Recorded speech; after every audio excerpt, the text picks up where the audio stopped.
Bonjour et bienvenue à tous dans La Nuit Américaine, le média français qui vous parle des sports US toute la semaine. Aujourd'hui, un plateau de rêve et une édition assez spéciale puisqu'on va vous parler uniquement de deux sports, la NHL et la NBA. Théo, comment tu te sens pour cette édition ? Très bien, très content d'être là pour ta première et pour parler playoff, le meilleur moment de l'année. Ok, et toi Nolan ? J'adore le mix. NBA, NHL, c'est la meilleure période de l'année, les phases finales. Donc, C'est surtout les deux seules ligues qui font un peu le format Game 7, donc un format très intéressant. Il y a la MLB aussi qui le fait, mais aujourd'hui on va se concentrer sur la NFL, la NHL et la NBA. Et toi Léo ? Ça fait plaisir d'être là de l'autre côté de la table, pouvoir parler un peu plus C'est mieux que d'enchaîner les interactions, mais du coup je suis content d'être là pour ta première aussi. Et toi Camille, un peu hâte de parler de NHL ? Ouais, on va débattre. Je vois qu'il n'y a que des férus de NBA autour de moi, à part toi, mais bon, toi t'es le présentateur donc on pourra pas beaucoup interagir. Mais non, ça va être cool, j'ai hâte. Ok, on va commencer directement avec le premier sujet. On va parler directement des Boston Celtics qui ont fait un sacré choc en NBA, en playoff. Donc on le sait, ils étaient champions en 2024. Ils se présentaient comme les grands favoris à l'Est. Ouais. Et c'est une équipe qui avait le plus d'expérience, en tout cas sur Détroit, plus d'expérience que Cleveland. Bref, complet, l'une des équipes les plus complètes de la conférence Est. Ils se sont placés deuxième à l'Est avec l'absence de leur meilleur joueur Jason Tatum. Son retour en fin de saison laissait fortement envisager des finales NBA pour Boston avec un duo Brown-Tatum qui au final s'est retrouvé. Donc tout commence pour le mieux puisqu'ils mènent 3-1 face aux Sixers. Mais ce week-end, une grosse controverse, on peut le dire. La série a finalement été remportée en 7 par Philadelphie. C'est fou. Et donc ils se sont imposés 4-3. Comment est-ce qu'on peut expliquer cet énorme choc ? D'abord c'est la surprise de ce premier tour de playoff. Ah, clairement. Les Celtics, on les voyait finalistes. Si on les voit finalistes, voire champions, les Celtics on les voyait vraiment 100% dans la moitié des brackets. Je pense les Celtics étaient en finale. Et oui, c'est le choc de ce début de...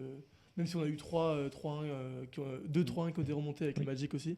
C'est vraiment la surprise de ce début. Vraiment, c'est le truc, si tu m'avais dit ça avant les playoffs, j'aurais dit non, n'importe quoi. Surtout quand une équipe mène 3-1, quoi. Tu dis c'est plié. Ouais, Là, c'est arrivé 14 fois dans l'histoire de la NBA. 15 fois du coup. Et 15 puis, fois avec les Pistons. Surtout quand, enfin, c'est pas en mode ils étaient menés 3-1 et ils ont réussi à remonter. Là, c'est vraiment le favori qui est mené contre les Sixers, avec tout le respect que j'ai pour eux. Voilà, personne les attendait là. Ouais, Et là, de se faire remonter alors que tu gagnes 3-1 par une équipe censée être vraiment plus faible que toi, c'est vraiment étonnant. Une équipe qui sort du play-in avec Embiid qui revient difficilement. Ouais. Je pense que c'est justement une des raisons de cette défaite, c'est le retour de Embiid à un niveau, bon, pas son niveau de MVP, mais quasiment. Il met 34 points dans le Game 7 ou quelque chose comme ça.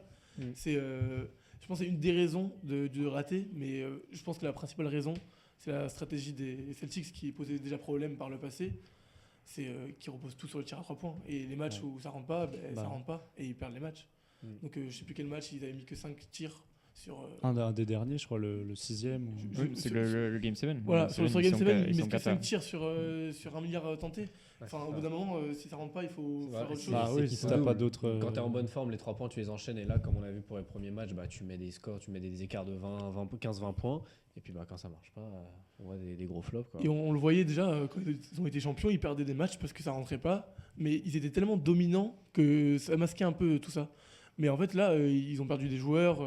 Drew Holiday qui est parti, Porzingis qui est parti. Bon, Porzingis, il était blessé, mais bon. Avec le retour de Tatum, on s'était dit, la finale assurée.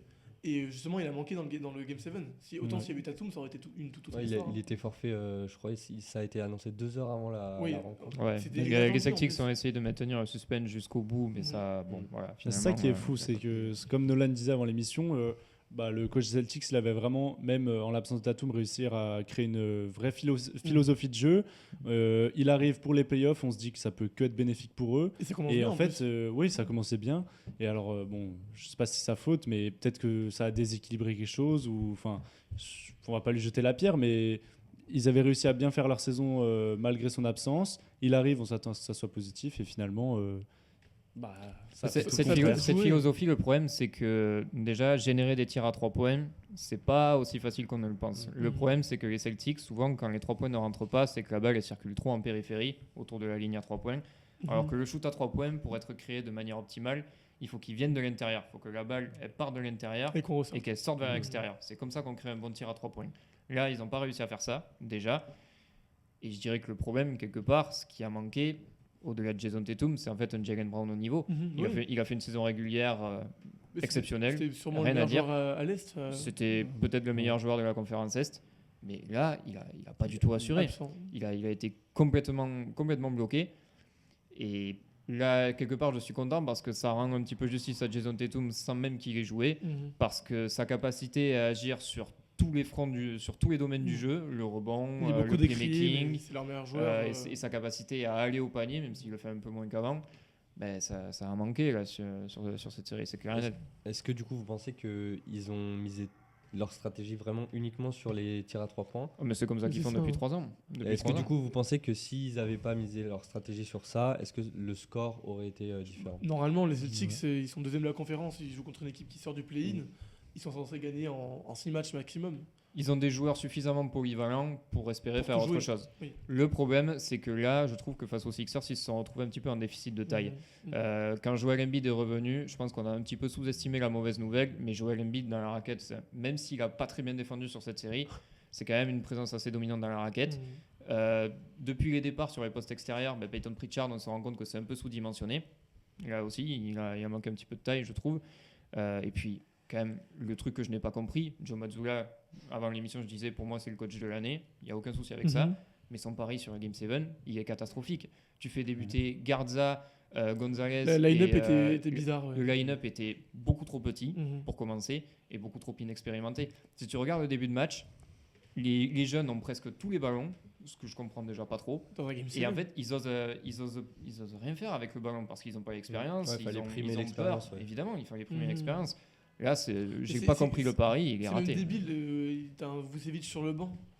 C'est là qu'il faut l'envoyer. Vucevic, je pense pas qu'il soit très bien revenu Ouais. de sa blessure. Les minutes qu'il a données n'ont pas satisfait Joe Mazzulla. C'est pas. Je pense que c'est plus un secret. Quand il commençait à perdre dans le match, il fallait pas tenter un Vucevic pour justement. Ah commencer à si. Mais après, je pense que le mal était installé déjà. Ils ont trop bien laissé démarrer. Tu perds deux matchs Philadelphie. d'affilée, tu Moi, perds deux matchs d'affilée, ça je met- pense qu'on peut dire ce qu'on veut, mais c'est une faute professionnelle en fait. Mm. Enfin, que ça soit les joueurs ou le coach, au bout d'un moment, quand mets il y a un 3-1, tel éccart de niveau que tu Tu prends gagnes un 3-1, 34-18 sur c'est le une premier faute carton de la Game professionnelle. 7. C'est lié peut-être à un abus de confiance. Et là, tu gagnes 3-1, tu Oui, te dis, aussi. je Ouais. passe facile, les Sixers, c'est qui? On est Boston, voilà. ça joue Puis au aussi. final, ta stratégie marche de moins en moins. Et ça a souvent été la marque de fabrique de Boston, c'est de se relâcher dans les séries en plein milieu. Puis comme tu l'as dit Léo, ça fait 3 ans que leur stratégie elle est basée autour des 3 points. On avait déjà commencé à dire des fois que Même quand ils avaient c'était gagné, dangereux. Ok, certes, en 2024 ils gagnent, mais des fois ça leur porte préjudice. Ouais, Aujourd'hui, les c'est équipes, un, elles ont compris, un en face. très gros. Ouais. Voilà, c'est ça. T'adaptes ta tactique. Et aujourd'hui, c'est un gros choc, mais c'est peut-être le résultat des 3 ans de tactique qui, au bout d'un moment, faut lâcher ça. Je pense, mine de rien, ça va leur faire du bien. Donc, je dirais pas que c'est mérité, mais. Ça va faire du bien, oui et non quand même, parce Ça que. dépend ce qui se passe cet été. Ouais, voilà. Oui, Ça, bien sûr. ça démontre qu'il y a des manques dans l'effectif. Et en NBA, ajuster son effectif, c'est pas si simple que ça. Et surtout, il y a un truc qu'on sous-estime un petit peu, c'est à quel point Jaylen Brown a kiffé sa saison régulière. En étant Il le- était bien content d'être le seul maître à bord. Ah, ouais. Et Depuis dans la saison ses prochaine, déclarations à la presse après le retour de Jason Tatum, c'était le seul à être un petit peu, c'était un petit peu le mec au fond de la table qui fait la gueule pendant que tout le monde est en train de picoler, parce que lui, en gros, déjà, il était pas très content que Jason Tatum revienne lui prendre la lumière, et parce qu'il quelque part, il y avait aussi une part de réalisme à se dire, mais tout le jeu était basé sur moi. Maintenant, va falloir se remettre Ah, à on faire verra comme les avant. conséquences de ce C'est choc. comme tous les sports, il y a de l'ego. Et Ouais, voilà. il a pas dû Et apprécier. le duo Tatum Brown, en soi, historiquement, il y a toujours eu des discussions Oui, autour. Et le titre 2024, finalement, il avait réussi à éteindre les débats. Mais là, par rapport aux circonstances qu'on a pu retrouver, il sera vif. on verra ce qui se passe cet été. Est-ce que vous pensez que ce choc il peut nuire à la franchise dès la saison prochaine ou Oui. quand même Ouais. pas? Dès la Ça saison peut prochaine, vraiment casser quelque chose dépend. ou pas à ce point? Ouais, voilà, ça tout à dépendra fait. de comment le choc sera géré en interne, mais ça peut clairement faire plonger peut être les dangereux. Celtics. Bah, déjà, tu as tout à une fait. fanbase hyper déçue, ça, Mm. c'est C'est sûr. sûr, ouais, ça Euh, aussi. Hyper déçu et exigeante. Quand t'as des Ah finales, ouais. quand on a des finales annoncées par tous, Ouais. c'est dommage. Bon, on passe. Merci pour vos réponses déjà. Et on passe directement au deuxième sujet. On va parler d'un joueur pas très connu, LeBron James. Donc à 41 ans. La révélation des playoffs. À 41 ans, on le sait, il est plus trop le numéro 1 dans sa hiérarchie. Mais avec les blessures de Luka Doncic et Austin Reeves, avec les playoffs, le Kings a été contraint de redevenir le leader de l'équipe. Donc il a un rôle en fin de saison, surtout à maintenir les Lakers dans le top 4, ça c'est sûr. Il était arrivé en super forme et il domine vachement. Au scoring, à la passe et au rebond, et même dans les clutches, LeBron est inarrêtable. Ouais. Je sais que dans les 3 premiers, ils ont gagné 3... non, face aux Rockets. Ouais, les 3 premiers matchs, ils ont gagné 3-0 la série. Finalement, en 6, avec une légère résistance de Houston. Mais donc, à quel point les performances de LeBron sont exceptionnelles. Est-ce que vous pouvez nous l'expliquer, ça ? Déjà, pour revenir sur le côté clutch, souvent on lui reproche ça, alors que quand même LeBron James, ça reste un joueur clutch historiquement. Dans son match 3, en fait, on s'est dit, mais en fait, c'est pas le meilleur joueur de la ligue qu'on regarde là. Enfin, on s'est dit, alors qu'il a 41 ans, c'est complètement débile parce qu'il fait plus du tout la même chose en défense, etc. Mais il met un 3 points qui arrache la prolongation, qui finit la série, parce qu'à 3-0, ça n'est jamais arrivé dans l'histoire. C'est vraiment, même si on sait que c'est LeBron James, ça nous surprend toujours en fait. Et là, à la fin de saison, il enchaînait des matchs, des triples-doubles, des matchs à 27-5-5, comme si il avait 20 ans. Et en fait, c'est complètement dingue. Même là, là, ça va être contre OKC, ça va être beaucoup plus compliqué. Ouais. Mais je sais pas ce qu'il peut faire contre OKC. Mais contre les Rockets, il m'a vraiment surpris parce qu'avant la saison, on s'était dit Kevin Durant, avec les saisons dernières qu'a fait les Rockets, ça peut amener l'expérience, ça peut faire quelque chose. Finalement, ça n'a rien fait du tout. Et quand on se prend LeBron James au premier tour, ça aide pas, je pense. Parce que LeBron James, c'est qu'en playoff, on veut pas le croiser. Je pense que ce mec, il est tellement fort mentalement que même s'il a 41 ans et qu'il a plus ses jambes de 20 ans, il va quand même réussir à te sortir des perfs. On l'a vu. Des grands joueurs ouais, c'est ça. Et que lui, dans sa tête, il est sûr que même à 40 ans, il peut continuer à le faire. Et je pense qu'il a une telle aura que même son équipe, quand il est sur le terrain, je pense qu'ils se sentent limite... pas invincible, mais oui, en confiance. Ouais, voilà, c'est ça. Quand ton leader, c'est LeBron James, tu sais que tu peux aller à la guerre et que... Il y a des joueurs vraiment secondaires qui ont fait des perfs. Luke Kennard, il galvanise ses coéquipiers. Le premier match, il met 27 ou 30 points, je sais plus. Il y a des randoms, des role-players qui mettent 30 points. Marcus Smart est devenu un des meilleurs attaquants de la ligue l'espace de 2 matchs. Il y a des joueurs qui jouent avec lui qui ont dû l'idolâtrer et qui se disent là, on va tout donner pour lui ces dernières années et qui se galvanise pour lui ou grâce à lui. Moi, je trouve pas que ce soit si surprenant que ça. Parce qu'en fait, il y a un aspect de son jeu dont on a beaucoup parlé, mais qu'on a beaucoup mis de côté ces derniers temps. C'est son QI basket. Il a une intelligence de jeu surnaturelle. Et en fait... ça se perd pas. Et ça se perd pas, exactement. Et en fait, je trouve que durant cette série, même si quelque part on pourrait dire qu'il a ce goût pour la lumière, qu'il est revenu et qu'il s'est dit c'est mon moment, il faut que je reprenne le dessus... Mais il l'a pas fait comme il le faisait avant. Il l'a fait de manière très intelligente. Et si on regarde la première séquence, le moment où les Lakers poussent jusqu'à 3-0, en fait, c'est LeBron James, il touche pas énormément le ballon. La balle, elle vit énormément. Il fait beaucoup de mouvements sans ballon. Mais il fait beaucoup vivre le ballon. Il lâche beaucoup de bonnes passes. Il fait du travail au rebond. Et ça, en fait, c'est LeBron James. LeBron James, il a toujours été capable de faire ça. Et là, aujourd'hui, il l'a fait un petit peu plus pour faire briller les autres. Alors oui, les autres, c'est pas Luke Kennard et Marcus Smart, ils évoluaient au-delà de leur standard, donc à un moment, ça s'est estompé. Mais LeBron James est capable de donner vie comme ça à une équipe parce qu'il a une intelligence basket hors norme qui fait qu'il peut briller autrement qu'avec le ballon.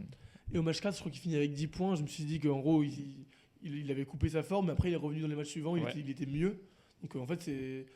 Avec ce mec, tu te dis ouais, c'est bon, en fait c'est LeBron James. Après tu te dis en fait bon, il a 41 ans et le match après tu te dis oui, en fait. Le problème c'est qu'il peut plus dominer une série parce qu'il a 41 ans.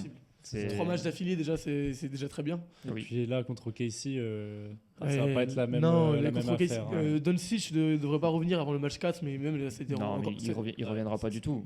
Franchement, Doncic, moi je me fais pas. Mais même s'il revient, il revient blessé, donc ça n'a aucun intérêt. Et mais c'est terrible pour LeBron James que ses dernières bonnes saisons soit gâché par les blessures de Doncic. Moi, je Avec trouve un- pas que sa saison régulière elle était belle. Moi, je trouve, justement, De je trouve que LeBron Ouais, moi Oui, je trouve que ces moi- playoffs moi, ça vient raviver un mais petit peu la justement, je suis flamme. d'accord. La fin de saison, quand Doncic est parti, Ouais, la fin de saison. il est a repris monstrueuse. le lead. Mais Après, il il a tourne à- beaucoup été blessé aussi, LeBron, en début de Oui, saison. Oui, oui, il a raté Ça, le ça a début pas de aidé. saison, il a raté le Il début de tourne saison. à quand même, il tourne à 20,9 points, je crois, Ouais, de c'est- moyenne points cette par match. saison. Oui. C'est Ouais, c'est pour moi, il par finit match. plus que correct. hein. Et 6 ou 7 rebonds, un truc comme ça, mais non, c'est. Ça, c'est caractéristique de LeBron Oui, James. oui. C'est trop bon. C'est- Non, mais c'est impressionnant. Ça reste Ah impressionnant. oui, oui, oui. Et c'est dommage qu'il n'ait pas les armes pour se battre contre OKC parce qu'il ne vaincra pas OKC. Après, on verra il quand arrive. Austin Reeves retrouvera un peu d'allant, mais Ils peuvent gagner 1 ou 2 matchs, mais ils peuvent pas en Ouais, gagner 4 ça contre va être OKC. compliqué. ça va être compliqué. On lui souhaite, mais Ok. Et bah, on laisse un peu de côté la NBA, on va y revenir juste après. On va passer un peu à la NHL, on va parler des Canadiens de Montréal qui sont en train de réaliser une bonne série, assez surprenante. Ils ont passé le premier tour en battant les Lightning de Tampa Bay 4-3 dans une série absolument hyper serrée. C'est le seul game set pour l'instant du premier tour qu'il y a eu. C'est l'équipe la plus jeune de NHL. Ils ont remporté quand même le Lightning qui est une grosse équipe, notamment avec Brandon Hagel, Nikita Kucherov qui est le capitaine, Andrei Vasilevskiy qui est un super gardien, vraiment un gardien russe extraordinaire. Donc est-ce que ce projet, il est en train de franchir un cap dans la NHL? Camille, est-ce que tu peux nous en dire plus? Bah, clairement, parce que ça fait quoi? Ça fait quelques années, ils avaient comme projet de recruter des petits jeunes un peu partout. C'est ça.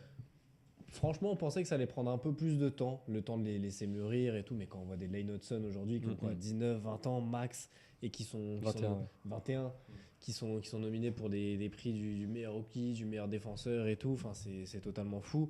Puis il y a aussi cette alchimie collective avec des si jeunes joueurs qu'on s'y attendait pas du tout. À cet âge-là, en fait, surtout quand tu as des coéquipiers qui ont le même âge autour de toi, tu vas dire bah, je vais essayer de briller un peu individuellement. C'est pas forcément la bonne mentalité à avoir, mais Et pour prendre la place, des fois, c'est Évidemment. c'est obligé. alors que tu penserais pas la même chose si tu étais entouré de gros joueurs, enfin C'est ça. d'anciens avec d'expérience, tu oserais moins, on va Comme dire. par exemple Pittsburgh qui ont une moyenne d'âge dans la trentaine. c'est Ouais, vieux. ok. C'est assez vieux Puis quand tu as même. encore Crosby pour qui mine de rien encore Crosby, la grosse tête de Malkin, l'équipe. tous ces joueurs-là, on peut dire qu'ils ont fait leur temps, même s'ils restent quand même. Pour les jeunes, c'est encore plus compliqué de s'intégrer C'est dans ce ça. genre d'équipe. Ouais. Pittsburgh, ils sont en train de relancer un peu justement cette vision-là d'une équipe jeune, même si là ça reste compliqué parce qu'ils ont quand même des joueurs stars avec Malkin et Crosby, mais ça reste compliqué parce que voilà, faire bouger un Crosby d'une équipe, c'est pas Non, non plus compliqué. Facile. Facile. Donc voilà, c'est une équipe aussi qui est en pleine transition dans ce thème-là. Et voilà, pour revenir au Canadien de Montréal, c'est quand même assez exceptionnel. Ils avaient commencé leur transition à peu près après la défaite en finale qu'ils avaient eue en 2021 contre le Lightning. Justement, ils avaient perdu en finale.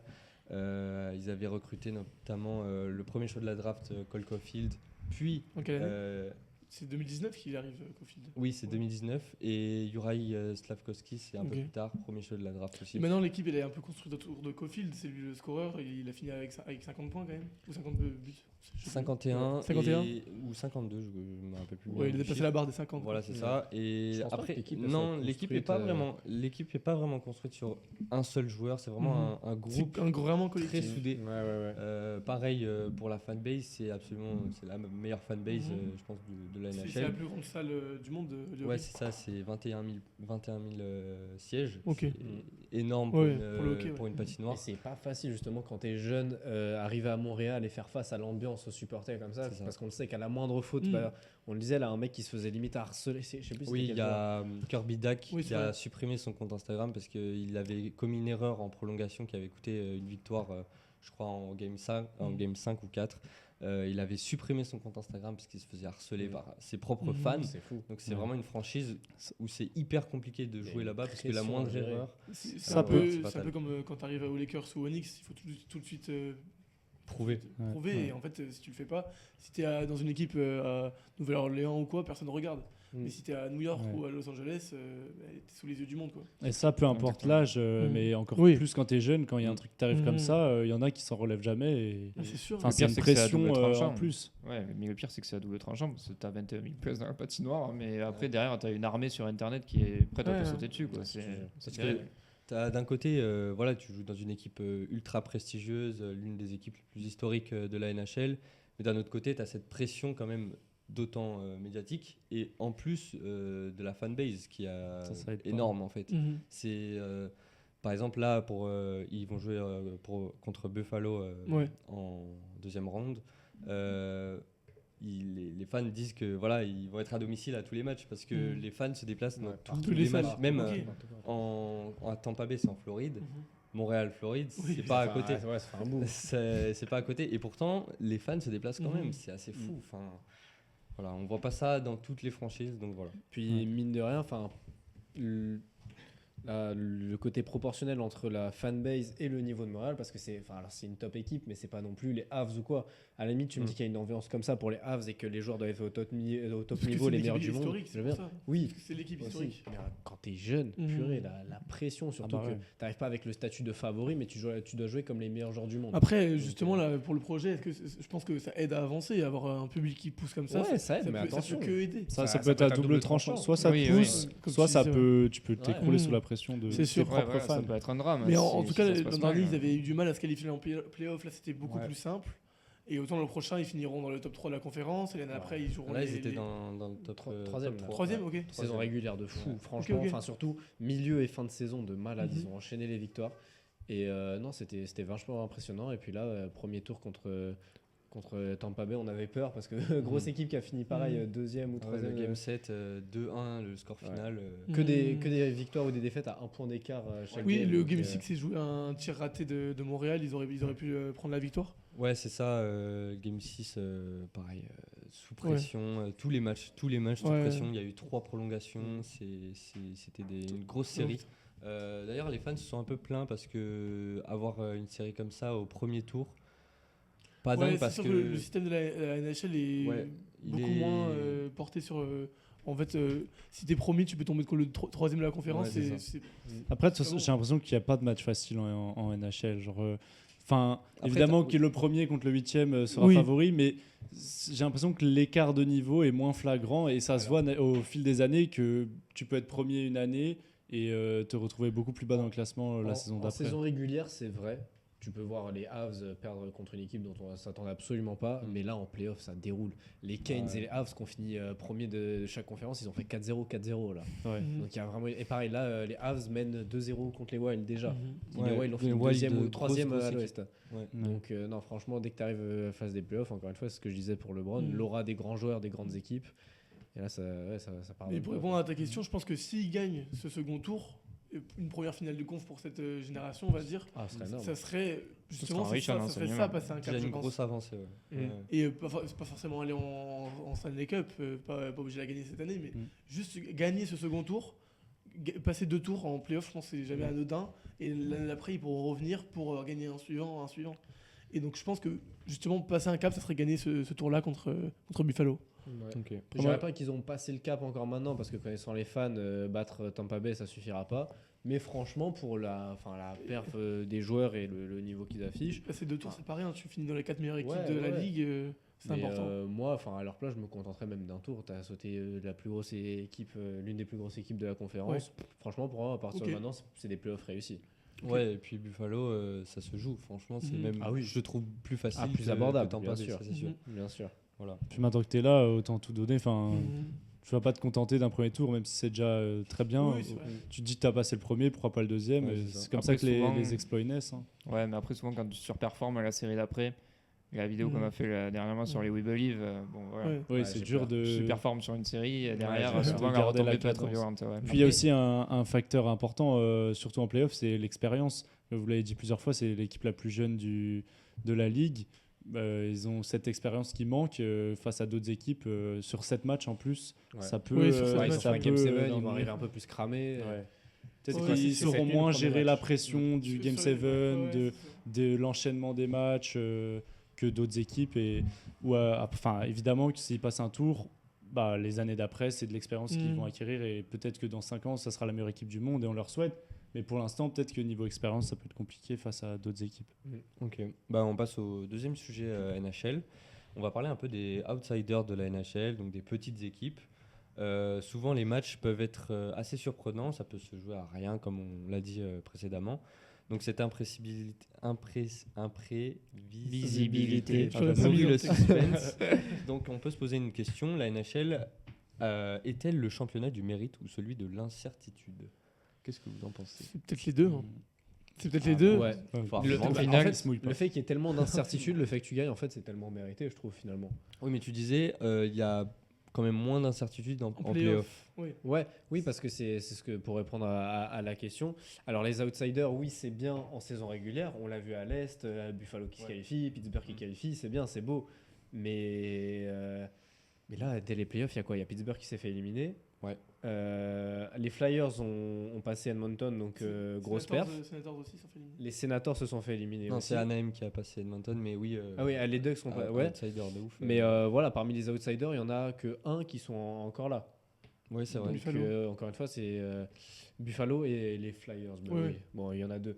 Mais oui, ça revient à ce que je disais tout à l'heure, l'expérience des grands rendez-vous, enfin des grandes équipes dans les grands rendez-vous. Et alors, les outsiders, c'est bien, mais en saison régulière. Mais justement, Buffalo, là, ils jouent contre une équipe, c'est une équipe historique, mais ça reste une équipe jeune des Canadiens.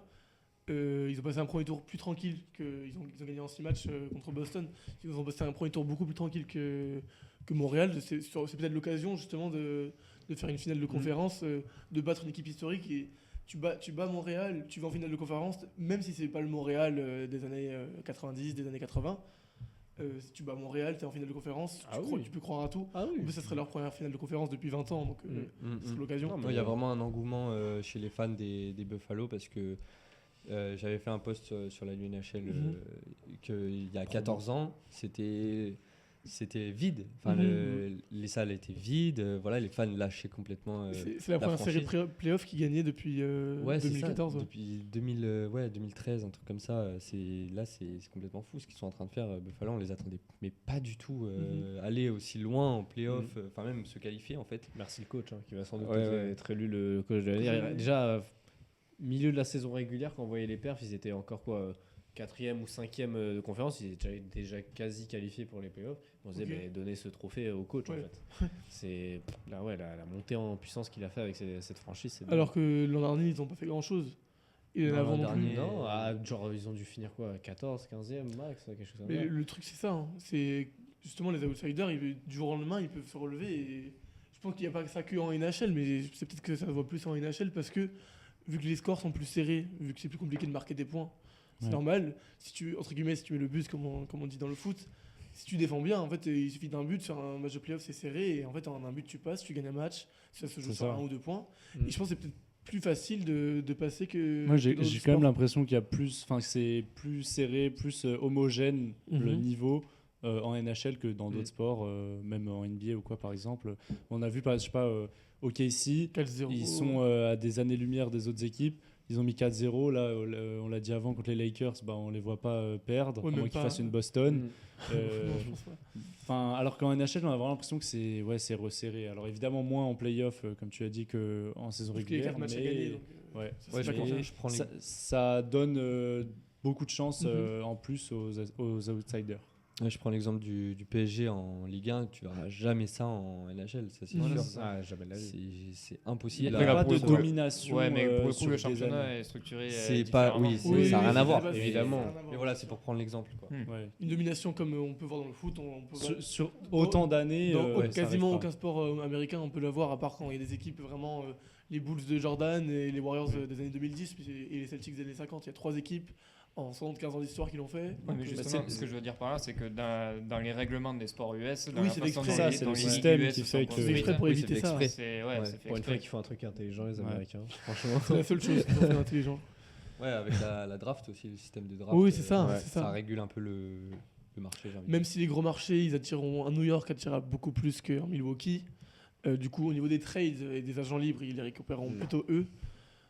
La draft permet de rééquilibrer, mais c'est sûr que oui, du coup, ça permet d'avoir des ligues avec des derniers qui passent premiers et des premiers qui passent derniers. Tous les 5 ans, c'est un cycle. Des ascensions fulgurantes comme les Spurs qui l'année dernière n'étaient même pas au play-in et qui là se retrouvent en demi-finale de conf. Donc oui, en NHL, c'est un peu comme dans les sports américains. En fait, les outsiders, ils peuvent tout faire parce que l'année d'après, ils peuvent tomber sur un bon joueur à la draft, quelque chose comme ça. Donc oui. Ok, ben on va passer au débat NBA. On va parler un peu de OKC, le champion en titre. Au premier tour, les Suns se sont fait sweep 4-0 face aux Lakers. Ça fait 1-0 donc pour eux. Tout ça nous montre un Thunder imbattable. L'est-il vraiment OKC est-il vraiment indétrônable? J'aimerais dire que non. Mais si on regarde les chiffres, si on regarde le début des playoffs, il y a eu un sweep, ceux qui l'ont fait. Aucun match n'a été serré. Bon, c'était les Suns, hein, c'était pas la grosse équipe de la conférence Ouest. Mais ils ont fait une bonne saison, les Suns, on les attendait pas là. Et ils arrivent, ils ont rien pu faire. Enfin, et même quand SGA, hier, c'était hier soir, oui. Pour les Lakers, c'est la première fois depuis 1 an qu'ils mettaient pas 20 points. Il est vraiment nul ce mec. Non mais même quand ton meilleur joueur ne met pas 20 points, tu gagnes facilement contre les Lakers qui ont gagné ils ont gagné 4-2 contre les Rockets mais qui ont mis un 3-0 aux Rockets. Enfin, ce que je veux dire c'est que j'aimerais dire que non, mais quand on regarde ça, tellement polyvalent, tellement complet. Pour moi, ça dépend que d'un homme. Hein. C'est Victor Wembanyama. Enfin, déjà, il faudrait que les Spurs passent parce que là, en finale de conf. Il a fait mais pour moi, c'est. Je crois, oui, au score, il a eu 11 points, un truc comme ça. Après, il a mis 12 contre. Défensivement, c'était bien, mais offensivement. Offensivement, il a raté 12 tirs.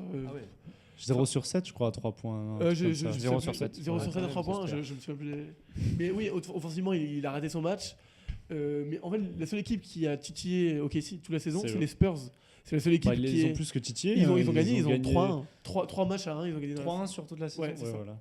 Donc on sait qu'une série de playoffs, c'est 4 matchs. Quand tu gagnes 3 matchs en saison régulière, on peut y croire. Mais en fait, honnêtement, à part les Spurs, qui pouvaient battre les OKC, à part les Nuggets d'un Jokic en forme, ils sont sortis au premier tour. Les seuls qu'on pouvait peut-être voir, c'était Boston, mais les Celtics sont sortis. Maintenant, en fait, il y a que les Spurs qui peuvent peut-être les battre. Et encore, les Spurs sont pas tirés d'affaire avec Anthony Edwards qui revient là. Donc en fait, c'est ça le problème. Et donc déjà, les Lakers, je pense que la série ira en 5 matchs maximum. Ou si vraiment LeBron James il se transforme en LeBron James 2018, mais je le vois pas arriver ça. Moi, je le vois. Non mais voilà, déjà pour aller en finale de conférence, ça sera tranquillement pour eux. Face aux Spurs, ils ont l'expérience, champion en titre. L'année d'avant, ils étaient pas celle d'avant. L'année encore avant, ils avaient été en playoff, ils étaient premiers de la conférence ou de la ligue, non juste de la conférence. Enfin, c'est une équipe qui a déjà de l'expérience. Ils ont le MVP, sûrement le double MVP en titre. Il va sûrement le gagner cette année. Enfin, cette équipe en début de saison régulière, elle était à 16-0. En fin de saison régulière, elle était à 15-0. Après, le 15-0 est mérité, le 16-0 début de la saison régulière était un petit peu facilité par le calendrier. Et justement, c'est dans ce truc qu'il ne faut pas se laisser prendre par rapport à ce début de playoff, c'est qu'ils tombent face à des Suns qui étaient plus qu'abordables pour eux. Ils ont honoré leur statut, félicitations à eux. Et là, pareil, pour le coup, les Lakers, c'est largement prenable. Il n'y a pas Doncic et je pourrais miser un beau paquet d'argent sur le fait qu'ils ne reviennent pas. C'est sûr. Il n'a même pas repris l'entraînement. Non, mais... il a même pas le feu vert médical pour faire quoi que ce soit. Mais s'il revient, ça sera pas en 100% et ça sera et puis même s'il revient à 100%, ils sont quand même au-dessus. Ouais. S'il veut revenir à 100%, il revient pas sur cette série. Et sans Doncic, je vois pas comment les Lakers peuvent faire quoi que ce soit. Donc déjà au niveau des Lakers, on va dire que non. À l'Est, personne ne peut battre OKC. Sauf San Antonio. À l'Est. Donc à l'Est. En cas de finale, si OKC va en finale, ils gagneront la finale. À part si les Knicks au Madison Square Garden, ils font une folie en 7 matchs. Mais les Knicks contre les Force cette saison, ça n'a pas été pro. Oui, donc en finale, bien sûr, mais après en playoff, on ne sait jamais.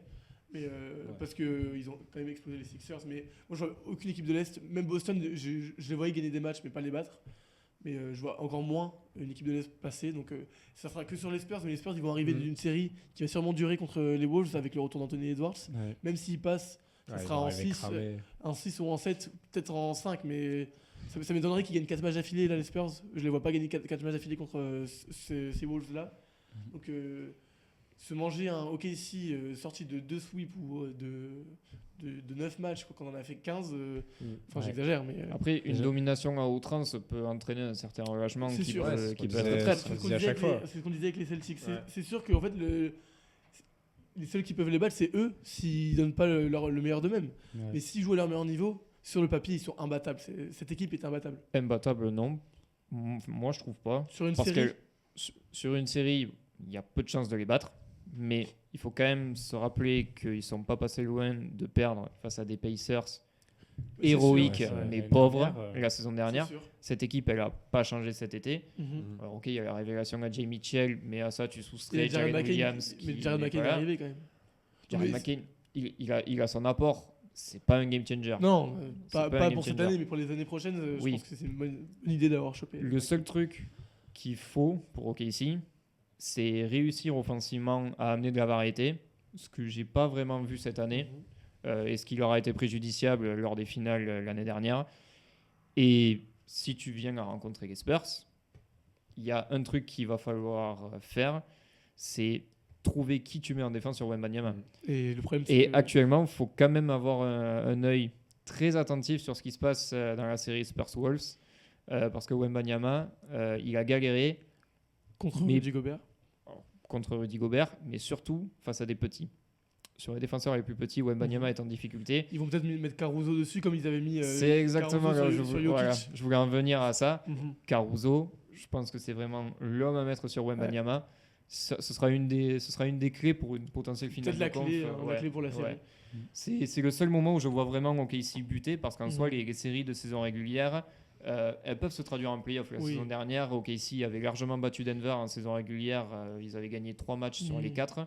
Et ça s'était vu finalement en playoff. C'est sûr. C'est pas passé loin, mais ça s'est vérifié en playoff.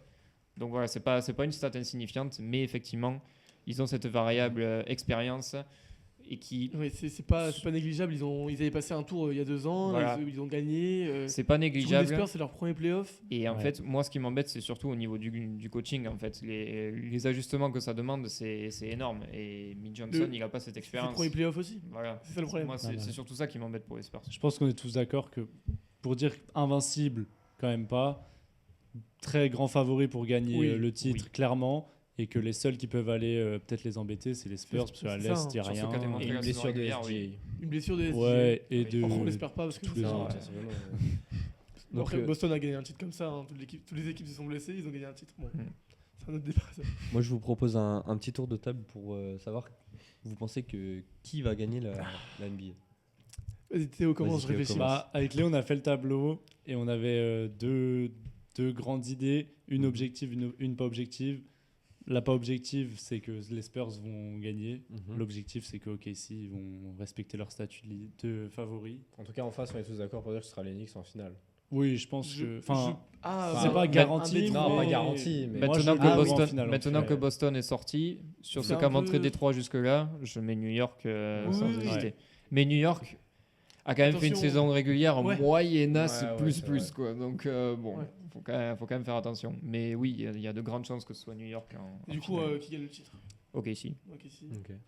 Ce serait le premier back-to-back depuis 2018. Donc, presque moi 10 j'ai ans. envie de suivre l'expert NBA, je vais dire OKC aussi.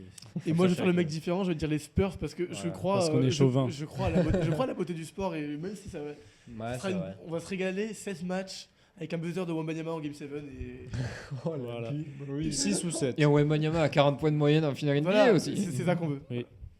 J'en fais des caisses, mais en vrai, je pense qu'OKC va gagner. Ok. Ben, on va passer directement au quiz. Ouais. Pour finir un peu ce live palpitant. Donc, je vais vous poser la première question, qui est une question NBA. Donc, quel joueur a récemment reçu une amende de 50 000 $? Jokic. Devin Booker. Anthony Edwards. Kevin Durant. Jalen Brown. Oui. Par rapport à ses commentaires Oui, après sur- la série. sur bah un oui, arbitrage. je Par l'ai rapport à son vu. live qu'il a Oui, oui. fait. Putain, Je j'ai savais vu pas qu'il a été passer. sanctionné, mais Moi non plus. c'est quelle Ça débilité de faire ça. Non, mais après, est-ce que c'est pas un peu abusé? Parce qu'au final, il donne juste son avis. Ouais, il a dit en conférence de presse son avis, il a dit dans son live après. On a compris que t'as la haine d'avoir perdu, que tu mets la faute sur les arbitres. Oui. Il faut grandir un peu. Et ça fait 8 ans qu'il est dans la ligue, qu'il va toujours loin C'est en pas la playoff, première fois qu'il se fait avoir pour ça. Donc, bon. qui s'achète des Bon, cheveux et qui est. Enfin, Après, bref. c'est 50 000 $. Quand même. Enfin, c'est un joueur Ouais, NBA, c'est un d'accord. joueur Joueur NBA, Oui, il d'accord. a le compte, un des pires contrats de la ligue. C'est un mec qui sait pas dribbler et qu'on paye 60 millions de dollars par saison bientôt. bah, ça va. Donc il peut payer l'amende. Bon, ça Voilà. Non, c'est ridicule. Ces sommes sont ridicules dans tous les cas. Les amendes sont ridicules. Oui. Mais Enfin, pour nous. Non, mais Oui, non, ils sont obligés de la mettre. non, Enfin, c'est par rapport aux tu- autres. Tu perds ta série, t'as pas été bon dans le dernier match. Ouais, Tu te plains en conférence de presse à chaud, bah pas faire un live le lendemain. Ouais. Pars en Ouais, vacances, Ouais. change-toi les idées, tu va prépares faire la du golf, saison. On a compris, vas-y. Donc on passe à une question NHL cette fois-ci. Alors, citez-moi une des deux équipes qui s'est fait sweep au premier tour des playoffs. Si j'ai les deux, c'est Ok. 2 points. Je suis un ouf ou quoi? C'est. Attends. Les Leafs, Mais c'est pas Ils sont pas au playoff. je sais, c'était une petite Les Senators détente Oui. l'atmosphère. Les Senators contre les Canes. Et Oui. qui jouait les Avs? Les Colorado. Non. Non, c'est la même équipe. Ah oui, je suis bon. Qui jouait les Avs? Attends. Non, j'ai pas moi, j'ai des amis. Non, après, en dessous il y avait Stars Wild. C'est à l'est, en tout cas. Du coup. Ok. La honte. ouais. Bah ouais, la honte, je sais. C'est bon, j'ai eu le point, on peut y aller. C'était quoi la deuxième équipe? Je suis un ouf. Il a pas. Non, Tu l'as pas Bref, je l'ai, mais je l'ai pas. Si je te le dis, tu vas l'avoir, mais ça c'est sûr. Ah, oui, bah oui. Non, mais je sais, mais je l'aurais pas. Genre la Ok, question. bon, Du coup, il n'y a c'était- pas d'expert NHL là, sur le plateau. Si, c'est lui. Ah, Il est fatigué, les C'était les Kings de Los Angeles. 4-0, donc dans les la Hornets. série. Donc 2 points, Enfin. 2 points Léo et le reste 0. Je suis l'expert un peu de tous les sports américains. Enfin, voilà. On passe, bon, vous avez compris, on fait une Fait fois. un coup l'un, un coup l'autre. Voilà, Il y a combien de exactement. questions? Il y en a 6. 6 ou 16. Parce que vous avez répondu à une question, donc. Donc on a 6 ou Six. 5. Donc du coup, combien de victoires ont les Boston Celtics cette saison? Ah. 60. 61. Bravo. Ouais, c'est- 61. Ils ont passé la... Je savais que c'était... 56 victoires. 56 56. Ok. 56. Voilà. Donc Ah, mais moi, je comptais avec les playoffs. Les Pistons sont à la barre des 60. Voilà, c'est ça, 62. bravo Camille. Bravo Camille, expert Un NBA. point, je suis expert. Voilà, expert NBA. 2 Pas 1 d'expert, 0-0 sur Toujours pas. l'autre côté de la table. Allez, Ouais. donc Copain on de passe points. à la question suivante. Qui est le jeune joueur supposé finir au premier choix de la draft en NHL? Alors là, Bronny James. j'ai fait un post ce matin dessus. Oui. Ouais, je l'ai vu passer, Mais j'ai j'ai pas vu, enregistré je le suis pas nom. abonné. C'est celui qui est sur la photo. Ouais, je sais, mais j'ai pas le place. Il est canadien. Non. Il est américain. Il est Oui. tchèque. Il est C'est un américain. russe. Il s'appelle Vous l'aurez pas. Thompson. Vous l'aurez pas? Comment? Vas-y. Il s'appelle Gavin McKenna. Ah, je l'ai lu ce matin. Premier choix de la draft. Il joue. Il joue à l'université de Pennsylvanie. Ok. Ok. Et gros crack. Gros crack. ouais. Crack générationnel ou Crack générationnel, petite polémique il y a de cela quelques mois.